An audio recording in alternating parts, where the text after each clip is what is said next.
Hello दोस्तों, नमस्कार, good evening. हम लोग आज फिर से अपने संघर्ष श्रृंखला को लेकर के आए हैं और फिर से उसी श्रृंखला को आगे लगातार हम लोग बढ़ाएंगे। देखिए आज जो हम लोग इस संघर्ष श्रृंखला में हम लोग 200 क्वेश्चन करने वाले हैं, उसमें देखिए कहाँ तक पहुंचते हैं।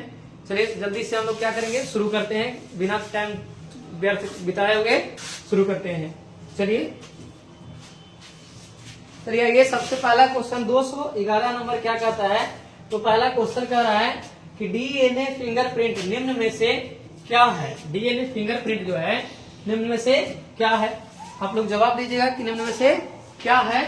तो सबसे पहले डीएनए टाइपिंग है, डीएनए प्रोफाइलिंग है और ए और बी दोनों है और बेस पेयरिंग है। तो इसमें ऑप्शन ए चला जाएगा, क्या डीएनए टाइपिंग, डीएनए टाइपिंग हो जाएगा। चलिए नेक्स्ट क्वेश्चन की ओर बढ़ते हैं। न्यूक्लिक अम्ल के नाइट्रोजन बेस के बीच कौन सा बंधन रहता है। चलिए इसमें आपको थोड़ा डिस्कस कर देते हैं कि न्यूक्लिक अम्ल में कौन कौन सा बेस आता है। तो आपको हम बताए थे, जैसे अगर मान लिया जाए कि यहाँ पे हम लिखते हैं, यहाँ पे फॉस्फेट लिख दिए, क्या लिख दिए, फॉस्फेट, और फॉस्फेट के साथ क्या लिख दिए, शर्करा लिखे, और शर्करा के साथ एक नाइट्रोजन क्षार लिख दिए, एक नाइट्रोजन क्षार। और यही जो तीनों मिल करके होता है, इसी को क्या कहते हैं, न्यूक्लियोटाइड कहते हैं, न्यूक्लियोटाइड कहते हैं। अब ये न्यूक्लियोटाइड है तो इसमें आपको देखना है कि कौन कौन सा बंधन होता है, कौन कौन सा बंधन होता है। तो कौन कौन का सा बंधन होता है, सबसे पहला ये बंधन का नाम क्या है, तो इसको नाम है, देखिएगा यहाँ पे, फास्फो एस्टर बंधन, फास्फो एस्टर बंधन।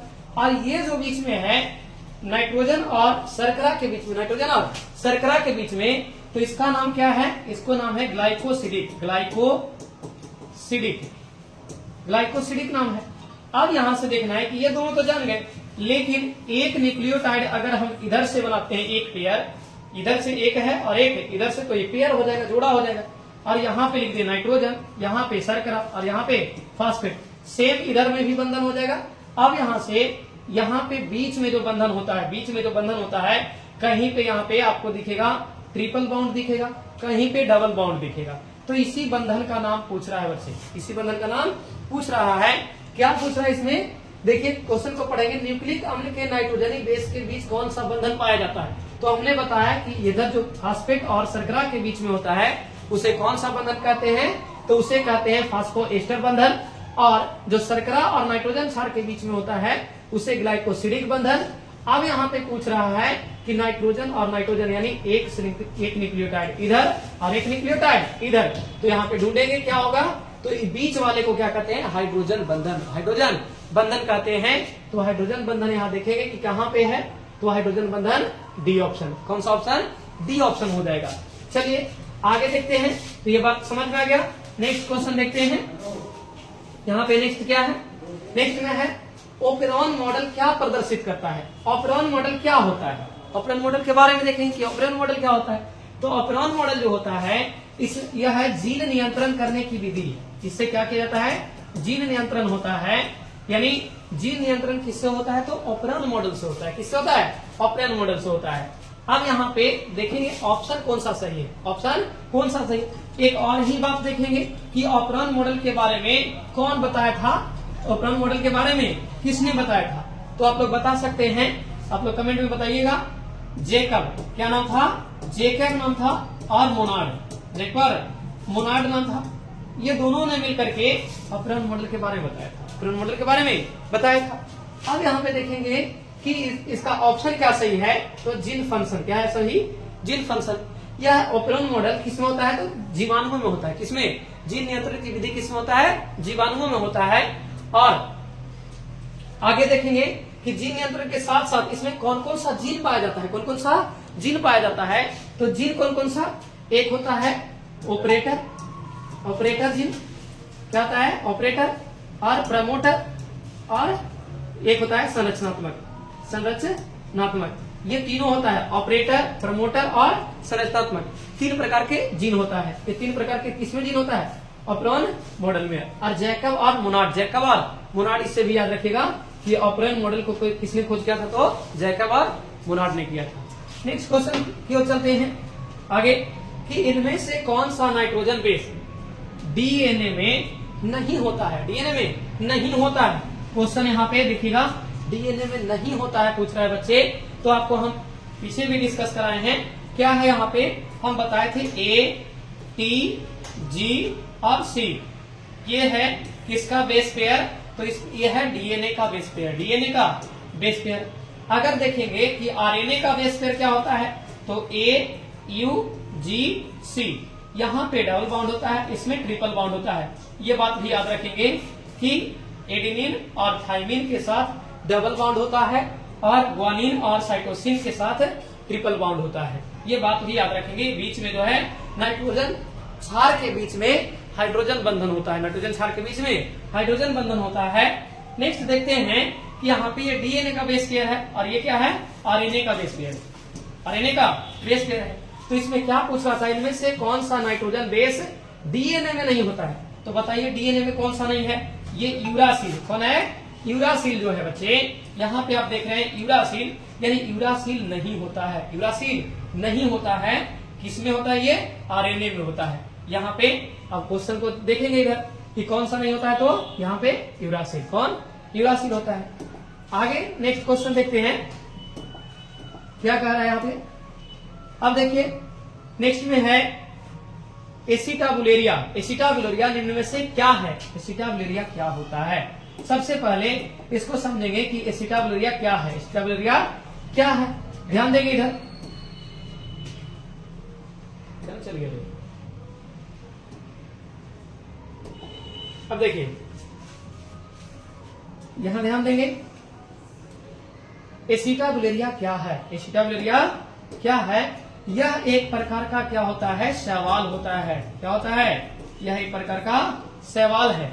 क्वेश्चन कह रहा है एसिटाबुलेरिया क्या है, तो यहाँ पे ऑप्शन क्या हो जाएगा, शैवाल के साथ। लेकिन और भी क्वेश्चन यहाँ पे है, और भी क्वेश्चन है। जैसे आप सुने होंगे एकल प्रोटीन कोशिका के बारे में, एकल कोशिका प्रोटीन के बारे में। तो एकल कोशिका प्रोटीन क्या होता है, एकल कोशिका प्रोटीन क्या होता है, यह बनाया जाता है कैसे, तो मशरूम के बारे में बताए, मशरूम के बारे में बताए थे कि एकल कोशिका प्रोटीन जो है वह मशरूम से बनाया जाता है, यानी जिसमें एक ही कोशिका के अंदर बहुत सारे प्रोटीन को क्या किया जाता है, उत्पन्न किए जाते हैं, वो एकल कोशिका प्रोटीन के अंतर्गत आता है। प्रोटोजोआ, तो प्रोटोजोआ आप समझते हैं, प्रोटोजोआ क्या है, जीव है। प्रोटोजोआ क्या है, जीव है। प्रोटोजोआ जैसे अमीबा और पैरामीशियम, प्रोटोजोआ के जैसे अमीबा और पैरामीशियम। नेक्स्ट क्वेश्चन की ओर चलते हैं, यहाँ पे तो क्या हो जाएगा, सवाल हो जाएगा, बी ऑप्शन सही है। नेक्स्ट चलते हैं, नेक्स्ट है यहाँ पे देखिए, एक संकरण क्रॉस का फिनोटाइप अनुपात। चलिए ये आसान सा क्वेश्चन है, बता सकते हैं कि एक संकर क्रॉस, एक संकर क्रॉस। मेंडल के बारे में जब हम पढ़ा रहे थे, यानी मेंडल का एकल संकर क्रॉस पढ़ा रहे थे, द्विव संकर क्रॉस पढ़ा रहे थे, तो वहां पे आपको अनुपात के बारे में बताया गया था, वहां पे अनुपात के बारे में बताया गया था। यहाँ पे ध्यान देंगे कि एकल संकर क्रॉस, एकल संकर क्रॉस जो होता है उसमें फिनोटाइप अनुपात और जीनोटाइप अनुपात क्या होता है। फिर उसके बाद हम लोग द्विव संकर क्रॉस के बारे में पढ़ेंगे। तो एकल संकर क्रॉस जो होता है, यहाँ ध्यान देंगे कि एकल संकर क्रॉस क्या है। तो एकल संकर क्रॉस में सबसे पहले जीनोटाइप अनुपात, फिनोटाइप अनुपात देखते हैं। फिनोटाइप अनुपात, फिनोटाइप अनुपात, तो फिनोटाइप अनुपात 3:1 होता है। और जीनोटाइप क्या होता है, जीनोटाइप क्या होता है, तो 1:2:1 होता है। ये जीनोटाइप हो गया किसका, एकल संकर का, एकल संकरण का। और ये किसका हो गया, ये भी एकल संकरण का, एकल संकरण का होता है। अब यहां से देखेंगे कि एकल संकर का हम लोग क्या देख लिए, जीनोटाइप और फिनोटाइप। तो पहले इसको सोल्व कर लेते हैं कि क्या है फिनोटाइप। फिनोटाइप पूछ रहा है, तो फिनोटाइप क्या हो जाएगा, 3:1 हो जाएगा, 3:1 हो जाएगा।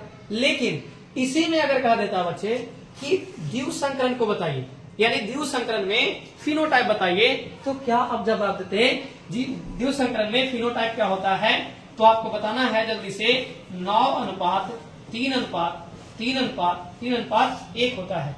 ये द्विव संकरण का फिनोटाइप है, द्विव संकरण का फिनोटाइप, द्विव संकरण का फिनोटाइप होता है। अब आगे नेक्स्ट देखते हैं कि नेक्स्ट क्वेश्चन क्या कह रहा है। तो नेक्स्ट क्वेश्चन में देखेंगे क्या कह रहा है। यहाँ ऑप्शन मान लीजिएगा इसका बी, डीएनए से एमआरएनए बनने की क्रिया को क्या कहते हैं। डीएनए से एमआरएनए बनने की क्रिया को क्या कहते हैं। तो डीएनए से एमआरएनए बनाना है, ऐसे करके कुछ चित्र के द्वारा हम बताए थे। देखिए इधर ऐसे यहाँ पे सोल्व भी करते हैं, यहाँ लिख देते हैं डीएनए, क्या लिख देते हैं डीएनए। ऐसे तीर का निशान ऐसे बनाएंगे और ऐसे बनाएंगे, यहाँ से इसको लिख दिए हमने आरएनए, क्या लिख दिए आरएनए लिख दिए, और यहाँ से लिख दिए प्रोटीन, क्या लिख दिए तो प्रोटीन लिख दिए बच्चे। अब देखेंगे इसमें ध्यान देने वाली बात है कि डीएनए से क्या बन रहा है, आरएनए बन रहा है। क्या बन रहा है, आरएनए बन रहा है। तो इसका ऊपर में लिखेंगे, इसको कहते हैं ट्रांसक्रिप्शन। क्या कहते हैं, ट्रांसक्रिप्शन। क्या कहते हैं, ट्रांसक्रिप्शन। अब इधर से उल्टा तीर है तो इसको कहते हैं रिवर्स ट्रांसक्रिप्शन। क्या कहते हैं, रिवर्स ट्रांसक्रिप्शन, ट्रांसक्रिप्शन।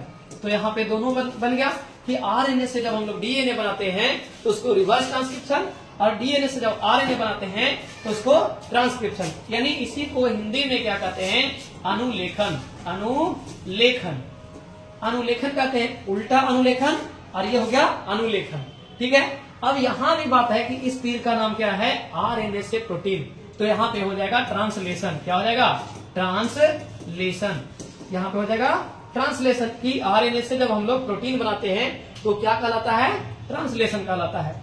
लेकिन अब यहाँ पे एक और क्वेश्चन यहाँ पे बता दें कि अगर हम डीएनए से ही दोबारा नया डीएनए बनाते हैं, डीएनए से डीएनए बनने की क्रिया को क्या कहते हैं, तो इसको कहते हैं रिप्लिकेशन। रिप्लिकेशन इसको क्या कहते हैं, प्रतिकृति। हिंदी में प्रतिकृति और इंग्लिश में रिप्लिकेशन। तो आशा करते हैं कि इसको समझ गए होंगे कि क्या होता है। यहाँ ऑप्शन क्या है कि डीएनए से आरएनए, डीएनए से आरएनए एमआरएनए, तो यहाँ पे क्या हो जाएगा, यहाँ पे ट्रांसक्रिप्शन। ऑप्शन ए सही हो जाएगा, ऑप्शन ए सही हो जाएगा। नेक्स्ट चलते हैं आगे। निम्न में से कौन सा रोग बैक्टीरिया द्वारा होता है। यहाँ पे ध्यान देना है, कौन सा रोग बैक्टीरिया द्वारा हो रहा है, कौन सा रोग बैक्टीरिया द्वारा हो रहा है। बैक्टीरिया को जीवाणु कहते हैं बच्चे। क्या कहते हैं, जीवाणु कहते हैं। क्या कहते हैं, जीवाणु कहते हैं। अब यहाँ से निम्न में से कौन सा रोग बैक्टीरिया द्वारा हो रहा है, तो ध्यान देंगे कि होने वाला रोग पूछ रहा है, नहीं होने वाला नहीं पूछ रहा है। तो ध्यान देना है, यहाँ पे है कोलेरा एवं टिटनेस। कोलेरा एवं टिटनेस, याद रखिएगा। कोलेरा को हिंदी में हैजा कहते हैं। क्या कहते हैं, हैजा। तो हैजा किसके द्वारा होता है, यहाँ क्वेश्चन अगर आ जाता, क्वेश्चन आता कि हैजा कौन से कारक से होता है, हैजा का कारक, तो विब्रियो कॉलेरी। क्या होता है, विब्रियो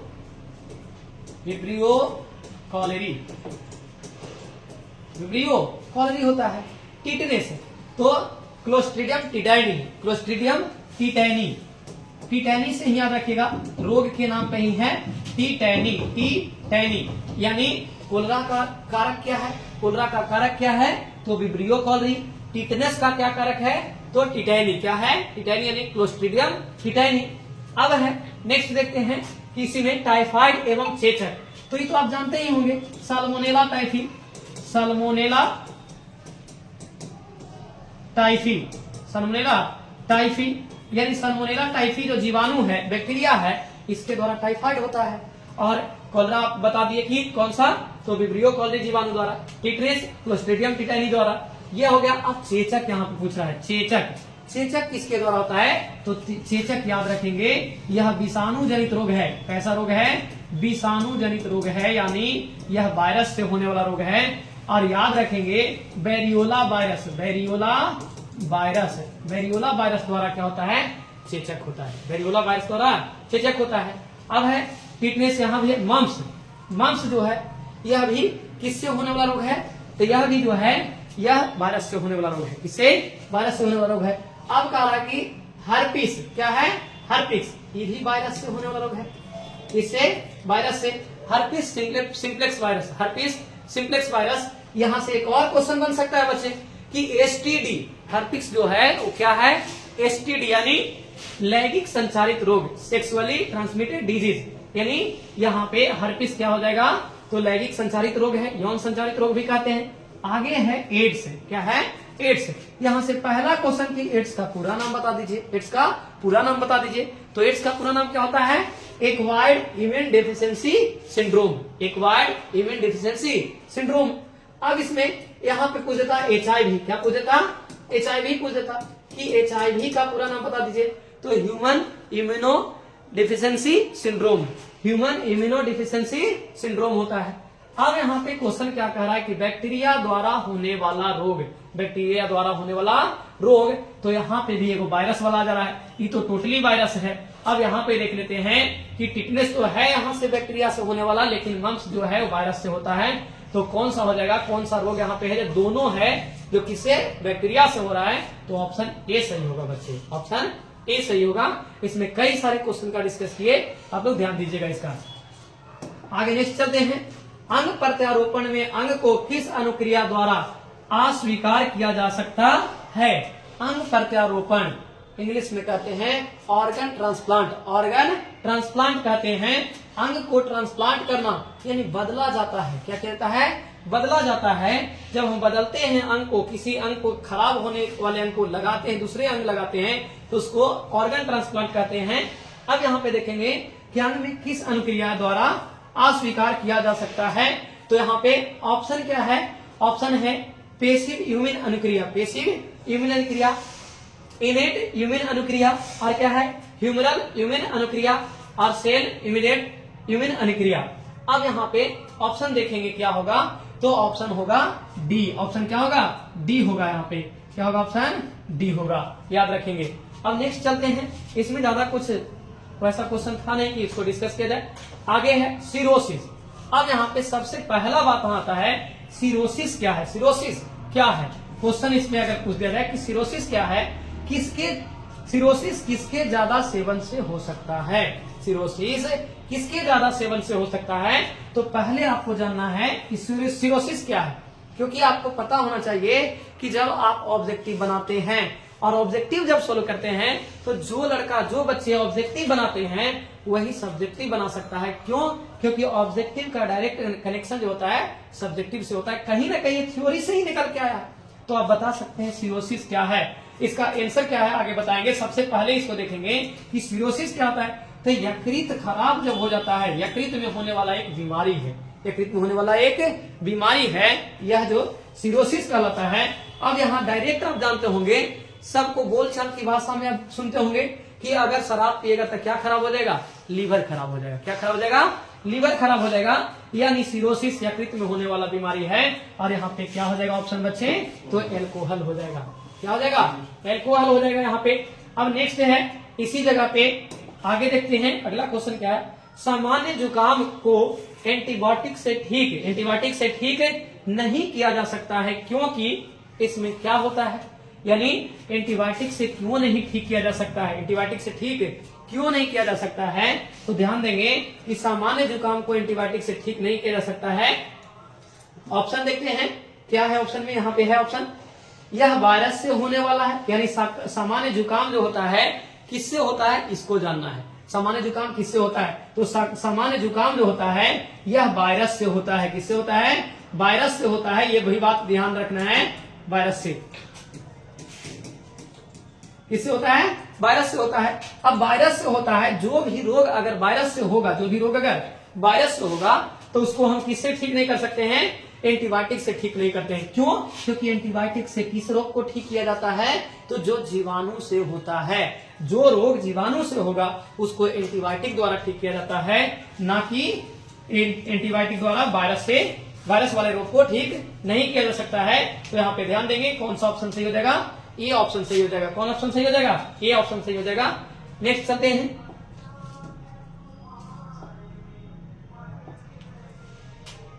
नेक्स्ट है यहां पे ध्यान देंगे, मानव में दाद किसके द्वारा होता है? मानव में दाद किसके द्वारा है? दाद किसको कहते हैं? दाद सबका सामान्य भाषा में कहते हैं कि खुजली ऐसा हो गया, चकता जैसा हो गया। खुजली कैसा हो गया? चकता जैसा। ऐसे अगर खुजलाते हैं तो खुजलाते खुजलाते गोल रेड ऐसे धब्बा पड़ जाए, चकता हो जाए, तो उसको क्या कहते हैं? उसको कहते हैं क्या? दाद कहते हैं। उसे क्या कहते हैं? दाद कहते हैं। अब यहाँ पे सीधा ऑप्शन है कि किसके द्वारा होता है, तो ये किसके द्वारा, फंजाई द्वारा होगा। किसके यानी कवक, क्या होगा, कवक द्वारा होगा, कवक द्वारा होगा। अब है कवक द्वारा होगा यहाँ पे, लेकिन दाद के साथ साथ और भी याद रखना है कि कवक से और कौन सा रोग होता है, कवक से और कौन सा रोग होता है, तो कवक से यहाँ पे कौन सा रोग होगा, गंजापन। कौन सा रोग, गंजापन। जो टकला हो जाते हैं वो किससे होता है, कवक द्वारा ही होता है। और भी बहुत सारे ऐसे कवक से होते हैं, लेकिन यहाँ पे बस एक आपको याद रखना है कि फंजाई से होने वाला रोग कौन है, दाद है। अब है बैक्टीरिया से होने वाला रोग, वायरस से होने वाला रोग, ये सभी बता सकते हैं कि बैक्टीरिया से कौन कौन सा रोग होता है। तो क्या बता सकते हैं आप कमेंट में बताइएगा कि बैक्टीरिया से कौन कौन सा रोग होता है, जीवाणु से होने वाला रोग कौन कौन है, जीवाणु से होने वाला रोग कौन कौन है। जैसे हैजा हो गया, टिटनेस हो गया, आपका टाइफाइड हो गया, ये सभी रोग जो है, निमोनिया हो गया, ये सभी किससे होता है, बैक्टीरिया से होता है। वायरस से, तो वायरस से सबसे पहला एड्स जानते हैं, एड्स के बाद हर्पिस जानते हैं, हर्पिस के बाद रेबीज जानते हैं। ये सभी जो रोग हैं किससे होते हैं, वायरस से होते हैं। जैसे चेचक जानते हैं, वायरस से होता है। एंटीबॉडी बना होता है, एंटीबॉडी बना होता है, किससे बना होता है, एंटीबॉडी किससे बना होता है, क्या ग्लाइकोप्रोटीन से बनता है, क्या लिपोप्रोटीन से बनता है, क्या स्टेरॉइड से बनता है, या इनमें सभी, यानी इनमें से कोई नहीं, इनमें से कोई नहीं। तो यहाँ ऑप्शन क्या हो जाएगा, ऑप्शन हो जाएगा यहाँ पे ग्लाइकोप्रोटीन। क्या हो जाएगा, ग्लाइकोप्रोटीन। अब कहा जाएगा कि ग्लाइकोप्रोटीन क्या है, ग्लाइकोप्रोटीन क्या है। तो ग्लाइकोप्रोटीन क्या होता है, यह जो ग्लाइकोप्रोटीन है इसमें कार्बोहाइड्रेट से जुड़ी हुई श्रृंखला होती है, कार्बोहाइड्रेट से जुड़ी हुई श्रृंखला होती है। अब आगे है कि लिपोप्रोटीन क्या है, तो जब वसा और प्रोटीन, वसा और प्रोटीन मिलकर के जो प्रोटीन बनता है, वसा के साथ जब प्रोटीन मिलता है तो उससे क्या बनता है, लिपोप्रोटीन बनता है। क्या बनता है, लिपोप्रोटीन बनता है। अब यहाँ पे बात आता है स्टेरॉइड। स्टेरॉइड क्या होता है, यह भी एक प्रकार का हाई प्रोटीन होता है। स्टेरॉइड कहते किसको है, स्टेरॉइड जो है 2 प्रकार के होता है बच्चे, कितने प्रकार के, 2 प्रकार के होता है। स्टेरॉइड कितने प्रकार के होता है, 2 प्रकार के होता है।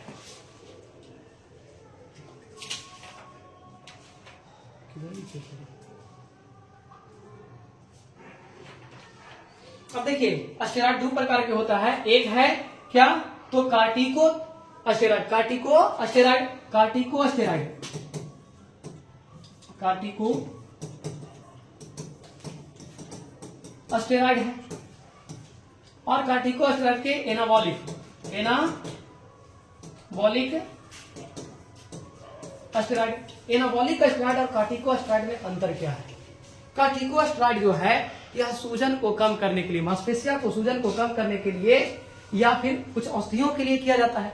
लेकिन इसमें जो आपको दिख रहा है एनाबॉलिक, एनाबॉलिक स्टेरॉइड जो होता है बहुत ही ज्यादा खतरनाक होता है, इसको बहुत ही ज्यादा दुरुपयोग किया जाता है। दुरुपयोग कहने का मतलब, अगर मान लिया जाए कोई जैसे अगर एथलीट है या फिर जिम में जाता है, तो जिम में बॉडी दिखाने के लिए, प्रदर्शन दिखाने के लिए एनाबॉलिक स्टेरॉइड का उपयोग करते हैं, जिससे मांसपेशियां बहुत जल्दी गेन हो जाती है, बहुत जल्दी बढ़ जाती है मांसपेशियां। और एनाबॉलिक स्टेरॉइड का बहुत ज्यादा दुरुपयोग होता है। क्या होता है, दुरुपयोग होता है। तो यहाँ पे ऑप्शन क्या है, ऑप्शन सही हो जाएगा ग्लाइकोप्रोटीन। आगे बढ़ते हैं, निम्न में से सबसे ज्यादा संक्रामक रोग कौन है, निम्न में से सबसे ज्यादा संक्रामक रोग क्या है, ये संक्रामक रोग पूछ रहा है। पहले बताएंगे कि संक्रामक रोग क्या है, संक्रामक रोग क्या है, असंक्रामक रोग क्या है। तो संक्रामक रोग किसको कहते हैं, जैसे अगर वैसा रोग जो एक व्यक्ति से, एक संक्रमित व्यक्ति है, क्या है, संक्रमित व्यक्ति है, जिसको रोग हो गया है और उससे दूसरा व्यक्ति में अगर ये व्यक्ति को रोग हो गया और ये भी व्यक्ति है, इसके संपर्क में आने से, साथ बैठने से, खाना पीना खाने से, उसके साथ टाइम स्पेंड करने से अगर मान लिया जाए इस व्यक्ति से इसको हो रहा है, तो क्या कहेंगे, उसको संक्रामक रोग कहेंगे। अगर मान लिया जाए ऐसा नहीं हो रहा है, एक व्यक्ति से दूसरा व्यक्ति के कांटेक्ट में आने से, संपर्क में आने से नहीं हो रहा है, तो इसको कहते हैं असंक्रामक रोग, असंक्रामक रोग। तो यहाँ ध्यान देंगे कि संक्रामक रोग क्या है, यानी ज्यादा संक्रामक क्या है। तो बताइए, हेपेटाइटिस बी, एड्स, और क्या है, सामान्य जुकाम और मलेरिया। क्या ऑप्शन सही है, जल्दी से बताएंगे आप लोग, कमेंट में भी बताइएगा कि ऑप्शन क्या है यहाँ पे। तो क्या एड्स संक्रामक है, जी नहीं, एड्स संक्रामक है नहीं है। क्या मलेरिया संक्रामक है, नहीं है। और क्या है, हेपेटाइटिस संक्रामक है, नहीं। तो क्या यहाँ पे सामान्य जुकाम, क्या हो जाएगा, सामान्य जुकाम हो जाएगा संक्रामक, यानी यहाँ पे ज्यादा संक्रामक कौन होगा, सामान्य जुकाम हो जाएगा। अगले ऑप्शन की ओर चलते हैं तो ध्यान देंगे यहाँ पे, निम्न में से कौन सा विषाणु जनित रोग है, निम्न में से कौन सा विषाणु जनित रोग है। अब देखेंगे निम्न में से कौन सा विषाणु जनित रोग है। चलिए ध्यान देते हैं कि निम्न में से कौन सा विषाणु जनित रोग है। फ्लू, पोलियो, एड्स, इनमें से सभी, फ्लू, पोलियो और इनमें से सभी। चलते हैं फ्लू को लिखते हैं क्या, फ्लू को क्या कहते हैं, फ्लू को क्या कहते हैं, इन्फ्लुएंजा। क्या कहते हैं, इन्फ्लुएंजा, इन्फ्लुएंजा कहते हैं फ्लू को। यह जो है इन्फ्लुएंजा जो है किससे होता है, यानी कह रहा है कि विषाणु जनित रोग है, विषाणु जनित रोग है। कौन कौन विषाणु से होने वाला रोग है, तो विषाणु से इन्फ्लुएंजा भी होता है, और क्या होता है, पोलियो भी होता है।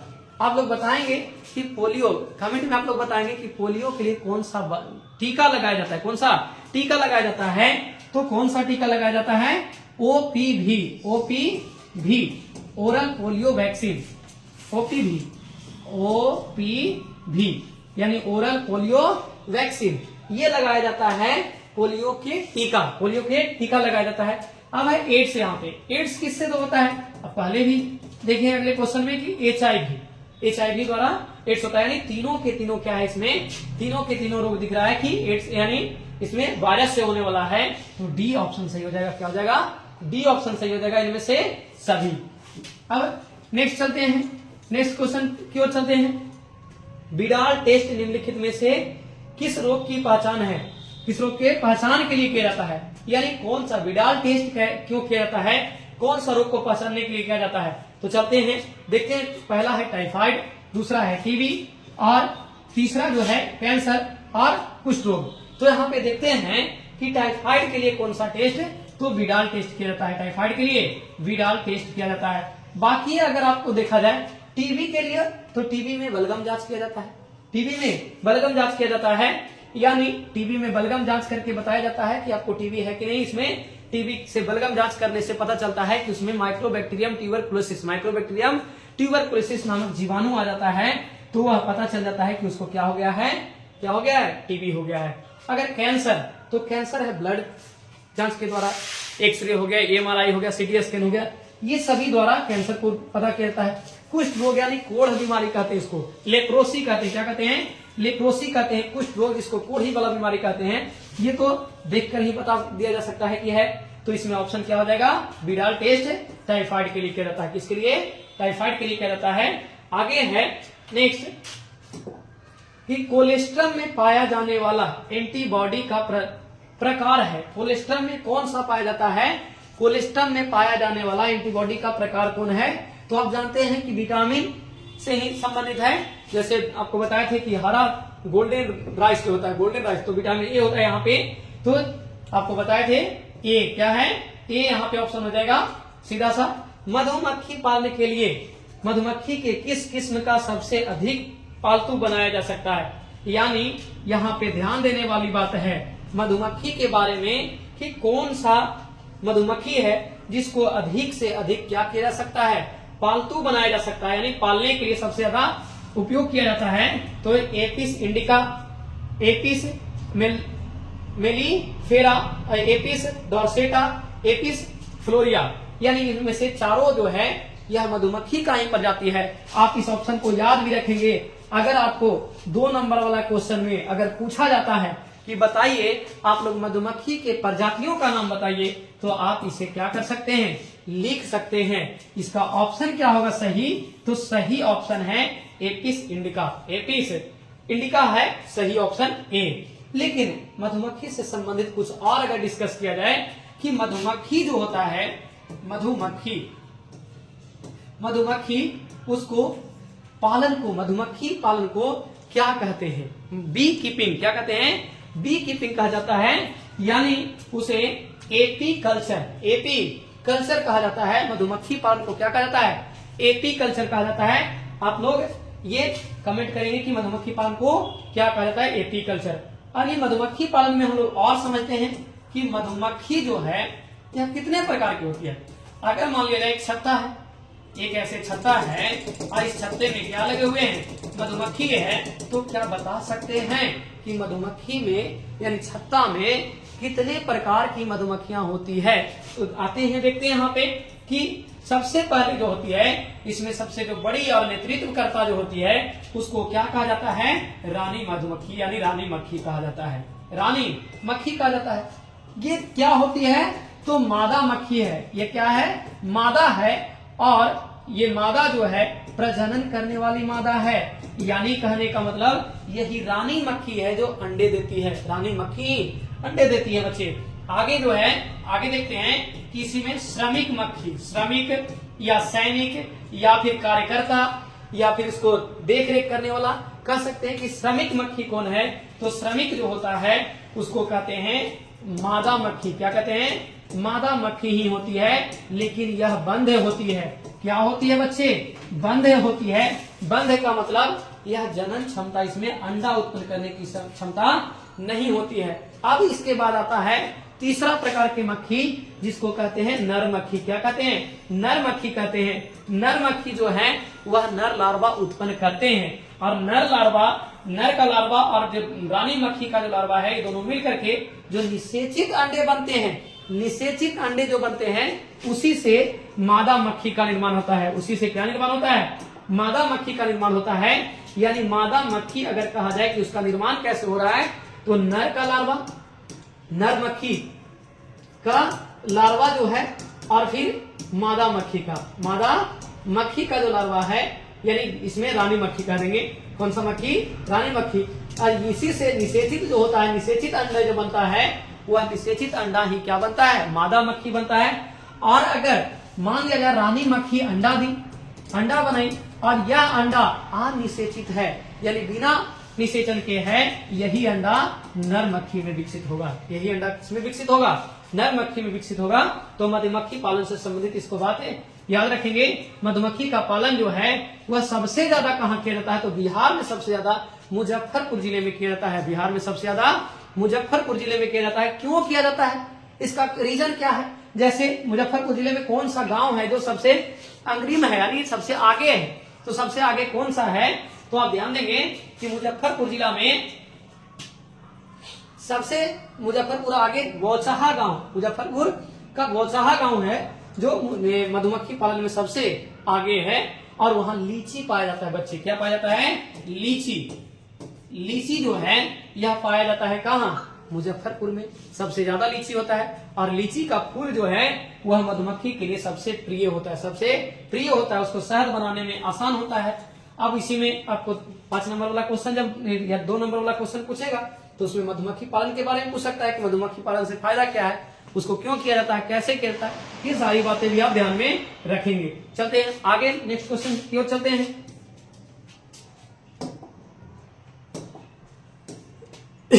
यहां पे ध्यान देंगे